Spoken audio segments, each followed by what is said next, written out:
Salut tout le monde, bienvenue aujourd'hui pour cette nouvelle vidéo, j'espère que vous allez tous extrêmement bien.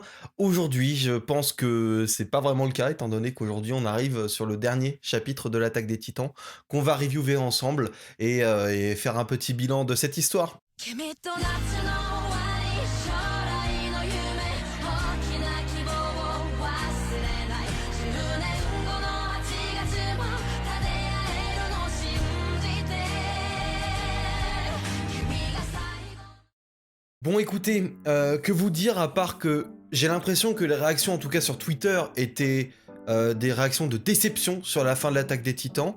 Or moi, je suis plus que satisfait en fait de cette fin, que ce soit au niveau du développement de chacun des personnages, contrairement à typiquement les arguments que je voyais avancer sur internet où certains étaient en train de dire que Isayama a foutu Eren en l'air ou je ne sais quoi, mais enfin on n'a pas lu le même manga, c'est pas possible. Bref, ce chapitre était excellent. Je n'ai pas reviewé le chapitre précédent et j'avoue que le chapitre précédent m'avait un peu fait bugger. Je comprenais pas trop, même si maintenant on comprend mieux ce qui s'est passé précédemment et on voit enfin où Isayama voulait en venir dans l'avant-dernier chapitre. Mais ce dernier chapitre, pour moi, résume parfaitement ce que j'avais toujours imaginé et ce que j'avais en fait toujours dit, enfin toujours dit en tout cas durant ces derniers mois, hein, maintenant peut-être même cette dernière année, en témoignent encore l'intervention que j'avais pu faire lors d'un live de Marco justement qu'il avait réalisé sur l'Attaque des Titans et puis sur mes anciennes reviews. En fait, depuis le départ, de mon côté, je pensais, et j'en étais persuadé, qu'Eren faisait toujours ça, toutes les actions qu'il était en train de mener, le grand terrassement, le fait qu'il ait développé toutes ces choses-là, il l'a toujours fait dans le but de, j'allais dire, pour le bien de ses amis, pour les biens des habitants de l'île du paradis. C'est ce que j'ai toujours soutenu, c'est ce que j'ai toujours imaginé de l'évolution, du personnage d'Eren. Il y avait aucune logique que le personnage d'Eren change complètement du jour au lendemain. Et en fait, eh bien, c'est ce qu'on nous apprend dès le début de ce dernier chapitre. Effectivement, on apprend que Eren, lors d'une discussion qu'il y a avec Carmine, alors en fait qu'il a dans une sorte de souvenir, donc on va comprendre que Eren va, j'allais dire, transporter Armin au niveau du chemin et va discuter avec lui de justement de toute cette situation. Et a priori, on comprendra même un peu plus tard dans le chapitre qu'il en a discuté avec absolument tout le monde. Mais ce qui est intéressant, c'est que Eren a pu avoir un dialogue avec chacun de ses amis, et surtout celui qu'on nous met en avant, c'est celui avec Carmine. Donc dans ce dialogue, on comprend qu'Eren, depuis le départ, savait ce qui allait se passer. À partir du moment où il a embrassé la main d'Historia, ça, on s'en doutait. On savait jusqu'à quel point il allait savoir justement que tout ça allait se produire. Et c'était inévitable pour la simple et bonne raison que ses motivations étaient les suivantes. Il voulait, en procédant au grand terrassement, en procédant à cette annihilation de beaucoup de personnes et en se montrant comme étant l'ennemi numéro 1 en fait mondial, l'ennemi mondial numéro 1, eh bien que ses amis soient, j'allais dire les investigateurs de sa mort, mais c'est pas vraiment ça, mais que ses amis de l'île du paradis se revendiquent comme étant les héros ayant tué Eren Yeager, qui était la menace qui planait sur le monde entier. Et c'est ce que j'ai soutenu pendant... J'en suis content. En fait, c'est très bizarre de dire que voilà, j'avais pensé cette fin et puis au final, elle se produit. Et en fait, c'est bizarre d'être content pour ça, mais je sais pas, je suis content parce que ça suit exactement ce que j'imaginais. Donc pour moi, tout est cohérent.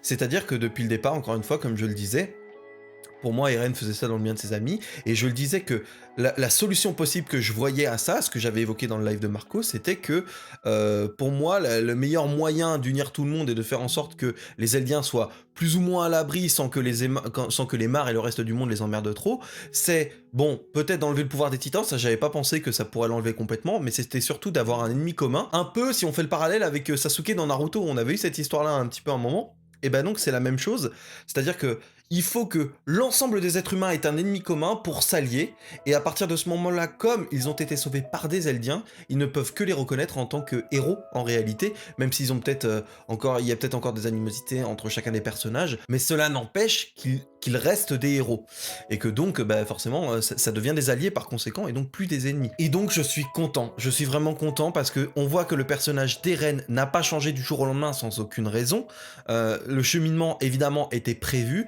et tout ce qu'il avait fait auparavant était prévu pour le bien de ses amis, comme on pouvait se l'imaginer, et faire toute cette catastrophe était dans l'optique de sauver ses amis pour le bien de ses amis à l'avenir. Et ça, j'ai trouvé ça vraiment génial. Alors, il y a un truc aussi assez surprenant un petit peu plus tard dans leur conversation. On va voir Eren justement qui débriefe j'allais pas dire les discussions qu'il a eues avec Ymir, mais justement ces sortes d'introspection où il était au final dans le chemin et il a pu comprendre les différents sentiments que ressentait Ymir, donc la première à avoir été un titan. Et donc on comprend effectivement que elle était amoureuse du roi Fritz depuis le début, c'est pour ça qu'elle continuait à obéir malgré tout dans le chemin. Et puis surtout, elle cherchait pendant 2000 ans quelqu'un qui serait capable de la libérer de ce poids de l'amour, de ce fardeau, c'est un bien grand mot que peut être l'amour en tout cas dans sa situation. Et elle l'a trouvé en la personne de Mikasa. Et alors ça, j'ai trouvé ça génial, et en même temps super surprenant.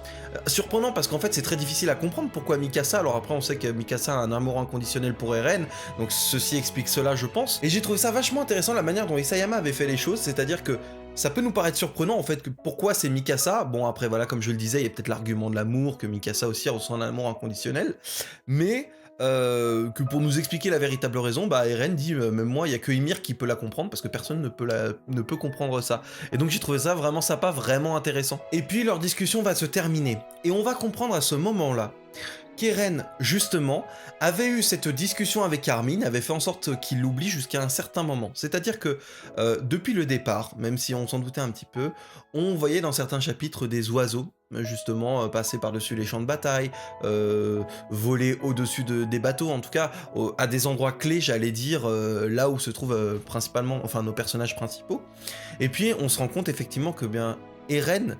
alors je sais pas si Eren est réincarné en cet oiseau, si Eren continue de voyager à travers cet oiseau, en tout cas c'est vraiment l'impression qu'on en a, c'est ce que l'on comprend, voilà, c'est encore un peu très métaphorique, je sais pas, enfin c'est pas vraiment le bon terme, mais en tout cas c'est vachement symbolique tout ça, enfin, ce qui symbolise en soi un peu sa liberté aussi, le personnage de l'oiseau, enfin se réincarner dans cet oiseau. Et ce qui est intéressant, c'est de voir que depuis qu'Armin est sur le bateau, il avait eu cette introspection avec Eren, Eren avait fait en sorte qu'il ne se souvienne pas de cette discussion jusqu'au moment fatidique où il le tue, pour que une fois qu'Eren soit mort, les souvenirs lui reviennent et que toute la discussion qu'il avait pu avoir avec Armin, mais aussi avec l'ensemble des autres personnages, et c'est ça qu'on comprend, ça explique la scène d'introspection que l'on avait avec Mikasa auparavant, quand on avait vu Eren et Mikasa dans le chapitre précédent discuter dans une sorte de monde parallèle, et bien c'est exactement la même discussion, c'est exactement le même phénomène qu'Armin a eu de son côté, et on comprend que l'ensemble des personnages principaux qui étaient proches d'Eren ont également eu leur moment de discussion avec lui avant qu'il ne le tue. Et ça, j'ai trouvé ça vraiment fort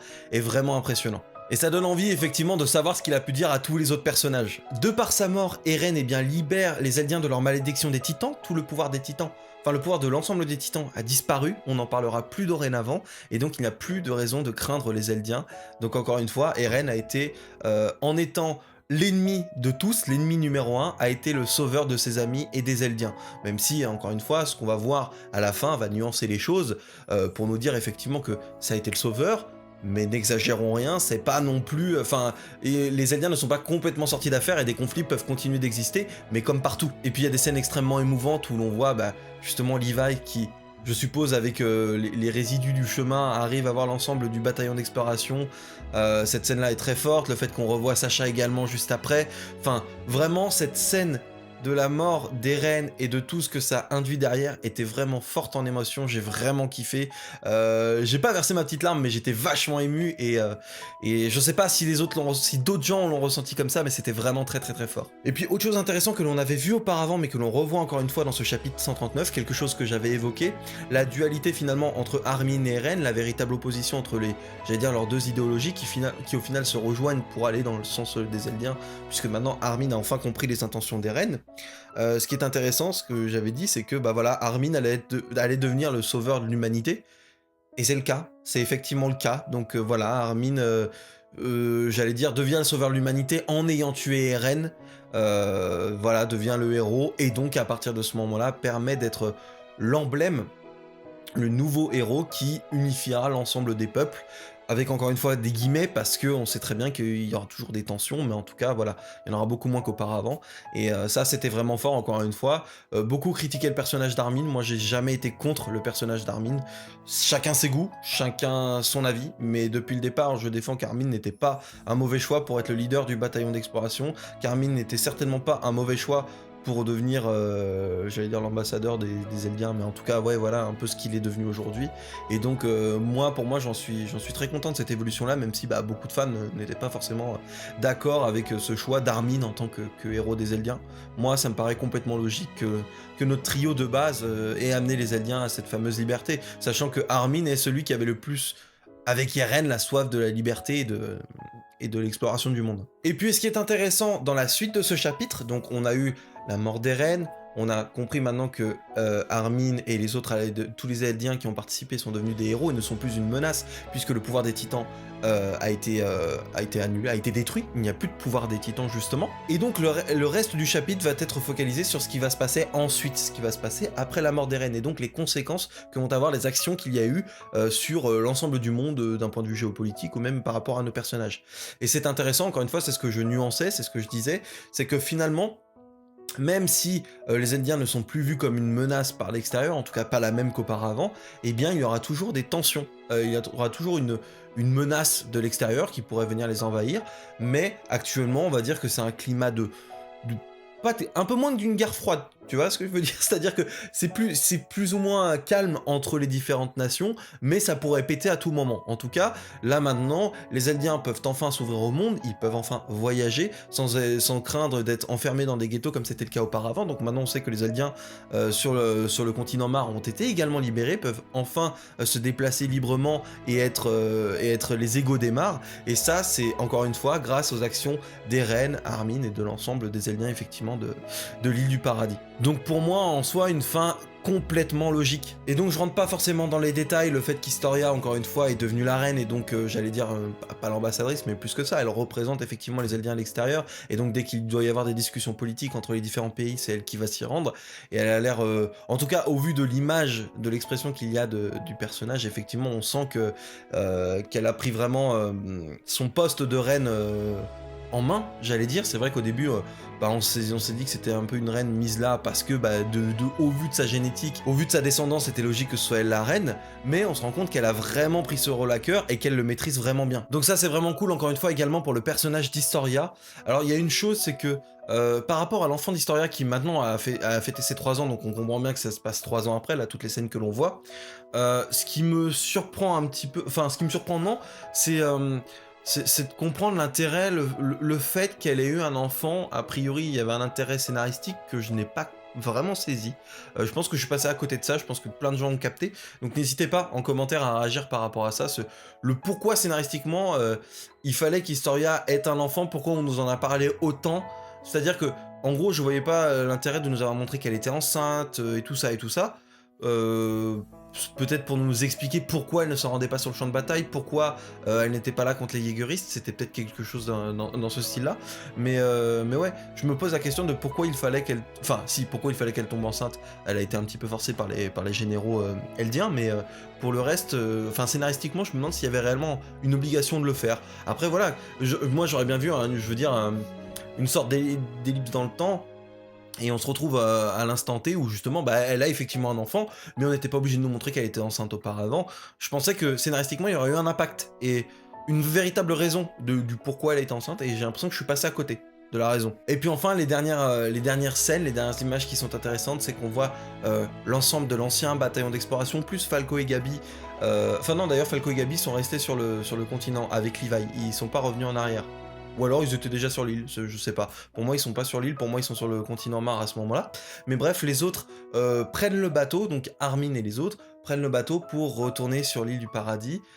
Ils sont suivis par l'oiseau, a priori Eren, Eren, je sais pas vraiment si c'est une réincarnation, s'il les voit au travers de l'oiseau, je sais pas vraiment comment ça se passe, mais ils se dirigent vers l'île du paradis justement, certainement pour rentrer chez eux, et puis pour se recueillir également sur la tombe d'Eren, pour voir la tombe d'Eren, et puis on termine, on termine le manga sur une scène très forte en fait, où on voit Mikasa qui est justement à côté de cette tombe d'Eren, qui lui glisse quelques mots en disant qu'elle aimerait le revoir et tout, et puis on comprend effectivement encore une fois qu'Eren est toujours là, même si il n'est plus là physiquement, il est là au travers de cet oiseau, en tout cas il les surveille, il les protège de là où il est, et justement en replaçant, S'il est l'oiseau, bon bah en étant l'oiseau, il replace l'écharpe de Mikasa, et sinon peut-être en contrôlant l'oiseau, je ne sais pas trop. Mais en tout cas, cette scène avait vraiment un symbolisme fort pour moi parce que c'est peut-être, je surinterprète peut-être, mais depuis le départ, on le dit, et ça a été redit d'ailleurs dans ce chapitre où on a vu la dernière image. Ouais, c'est vrai que j'ai oublié ce détail-là, mais Isayama qui avait teasé la soi-disant dernière image de l'attaque des Titans qui est effectivement apparue dans ce chapitre-là. On voit qu'en fait le personnage qui tenait le fameux bébé dans cette case-là, que je n'ai plus là en illustration, mais qu'on avait évoqué dans des reviews précédentes, et en fait c'était Grisha avec Eren, et qui lui disait tu es finalement libre. Et on comprend, enfin ce que l'on met en avant avec le fait qu'Eren maintenant est peut-être cet oiseau, c'est qu'effectivement le symbole de l'oiseau est réellement symbole de liberté, et que de là où il est, il peut protéger, surveiller l'ensemble de ses amis, rester proche d'eux, tout en étant le plus libre possible, c'est-à-dire en étant un oiseau qui peut voler là où il le souhaite. Et donc moi j'ai trouvé ça très très fort, et complètement, encore une fois, par rapport, je reviens souvent sur ces critiques que j'ai pu lire sur Twitter, surtout sur Twitter en fait. Toutes ces critiques qu'il y a eu sur l'évolution du personnage d'Eren, je ne les comprends pas en fait. J'ai l'impression qu'on n'a pas lu le même manga, et que certains sont pointés sur l'Attaque des Titans du jour au lendemain, et je sais pas, ont pas suivi l'évolution des personnages, mais cette évolution est purement et simplement logique pour moi. Il n'y a pas de loupé, il n'y a pas de raté. C'est, pour moi, ça me paraît évident depuis je ne sais combien de temps. Alors c'est peut-être que moi, c'est peut-être moi qui ai lu en biais, et finalement, bah, Isayama s'est dirigé vers ma lecture en biais, j'en sais rien, mais l'évolution de Eren, pour moi, est totalement logique par rapport, pour moi, à ses convictions. Depuis le départ, la chose qu'il souhaite le plus, c'est d'être libre. Ensuite, il a souhaité, et depuis le début, il souhaitait exterminer les titans. Il nous l'a répété je ne sais combien de fois. Et il nous l'a répété ensuite durant j'allais dire l'ellipse, il y a une petite ellipse de quelques années justement où après on va voir Eren s'infiltrer chez les Mars. Durant cette ellipse là, on a bien vu que quand il commençait à se moderniser sur l'île du paradis, qu'Eren disait qu'il ferait toujours tout pour le bien des autres, et qu'il leur souhaiterait jamais du mal. Et donc, pour moi, toutes les cases ont été cochées. Eren est le plus libre possible, si on considère que dorénavant il est cet oiseau, donc il est le plus libre possible. Il peut veiller sur ses amis autant qu'il le souhaite. Deuxièmement, il a éradiqué l'ensemble des titans. Tous les titans sont détruits dorénavant, il n'y a plus le pouvoir des titans. Et troisièmement, il a fait tout ça dans le but, enfin pour le bien de ses amis. Et c'est typiquement ça. Il a voué sa vie pour le bien de ses amis ensuite derrière, et c'est ce qui s'est passé. Donc le personnage d'Eren a évolué parfaitement par rapport à ce qu'il avait été depuis le départ. Donc les critiques qu'il y a eu, je ne les comprends pas, je pense qu'on n'a pas lu le même manga, quoi. Donc pour moi, cette fin est complètement logique, et donc j'en suis super content, je suis super content de l'ensemble de l'œuvre, en fait. Encore une fois, ça va faire j'allais dire vieux con. Je fais des reviews, je sais plus depuis combien de temps maintenant, mais en tout cas je crois que j'ai commencé à faire des reviews de l'Attaque des Titans au chapitre 89, quelque chose comme ça, sachant qu'il y a un chapitre par mois, qu'on est au chapitre 139, ça fait plusieurs années que je parle de ce manga, j'allais dire tous les mois, il y a eu quelques mois où j'en ai pas parlé, mais que j'en parle depuis des années maintenant, que je suis à fond dedans, que je suis à fond dedans peut-être moins que d'autres, mais que pour moi cette histoire a vraiment quelque chose en plus par rapport à tout ce que j'ai lu. J'ai pas lu énormément d'histoires différentes, de mangas différents, mais par rapport à tout ce que j'ai lu, vraiment l'Attaque des Titans avait quelque chose en plus, SNK avait quelque chose en plus, et encore une fois ce dernier chapitre pour moi allait complètement dans le sens de l'œuvre, et pour moi, suivait complètement les messages que Isayama, enfin les messages, je dis pas qu'il y a forcément une morale à tout ça, mais suivait complètement la continuité des idées d'Isayama du début à la fin, et pour moi, il n'y a pas eu de faux pas, il n'y a pas eu de raté. Maintenant, chacun pense ce qu'il veut, les avis sont tous personnels. Moi, j'ai adoré l'Attaque des Titans du début à la fin, tout m'a paru cohérent, logique, et donc... bah merci Isayama évidemment pour son histoire, c'était incroyable. J'ai un peu les boules de dire ça maintenant parce qu'effectivement ça veut dire que bah il y aura plus de review de l'Attaque des Titans, hein, c'est fini, c'était le dernier chapitre. Peut-être des spin-offs, peut-être des histoires annexes, j'espère pouvoir continuer d'en parler. Ça met peut-être des youtubeurs au chômage, je ne sais pas.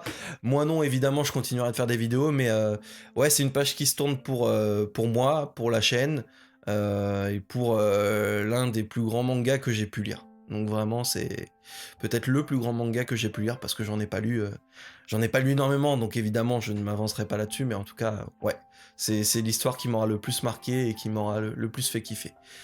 Voilà, je suis un peu ému, c'est bizarre de dire ça, parce que ouais, c'est la fin d'une œuvre. Je pense que quand One Piece se terminera, ça affectera autant d'autres personnes, mais ouais, c'était très fort cette fin de savoir que de mon manga préféré, il y a pas de doute en fait, j'ai pas de doute là-dessus. Je dirais que mon manga préféré se termine aujourd'hui, c'est kiffant parce qu'on a une belle fin, mais c'est triste parce qu'on aurait voulu que ça continue plus longtemps. Bref, sur ce, je vais vous laisser. Je vous souhaite à tous vraiment de prendre soin de vous. N'hésitez pas à regarder les autres vidéos de la chaîne parce qu'on parle d'autres mangas et peut-être qu'on découvrira d'autres pépites dans le style de l'attaque des titans. J'espère continuer à vous parler également de l'attaque des titans, peut-être sur d'autres formats, peut-être que je parlerai des prochains épisodes qui sortiront lorsque la nouvelle saison sortira, la dernière partie de la nouvelle saison. Peut-être qu'on parlera des spin-offs, j'ai déjà parlé de Before the Fall, mais peut-être qu'il y en aura de nouveaux, peut-être que... Voilà, l'attaque des titans c'est pas forcément fini, il y aura peut-être moyen de discuter d'autres sujets, de peut-être en le relisant découvrir de nouvelles choses qu'on n'avait pas forcément vues, qui étaient peut-être cachées, qui n'avaient pas forcément été théorisées auparavant. Donc je ferme pas la porte à refaire des vidéos de l'attaque des titans. Surtout sur les jeux vidéo d'ailleurs, parce que je compte reprendre dessus. Mais ouais, ça fait bizarre. C'est une page qui se tourne. Bref, merci à tous. Prenez soin de vous et à très bientôt j'espère pour de nouvelles vidéos.